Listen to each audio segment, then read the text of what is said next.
एवमेव तोत्रमानयाम्यहम् इमे मे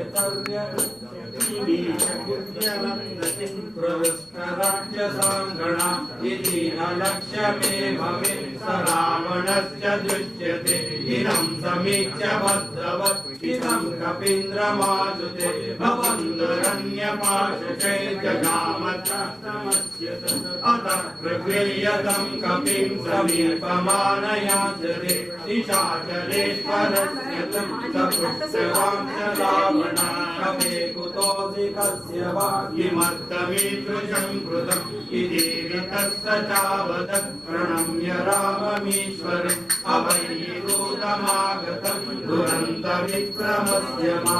गौतमस्य मारुतिं मुलक्ष्येतमीश्वरं न चेत् प्रदास्यसि त्वं रघुत्तमप्रियां सदा सुपुत्रमित्रबान्धवो विनाशमाशु यास्यसि न रामबाणधारणे क्षमासुरेश्वरापि विरिञ्चि सर्वपूर्वका किमु त्वमल्पसारक प्रकोपितस्य तस्य गुरौद्यतो प्रमो भवेत् सुरासुरोगदाधिके जगन्त्यचिन्त्य कर्मणा इति ऋते वदोद्यतं न्यवारयद्विभीषण सकृत्यदा कर्मणि न योजयन्निशाचर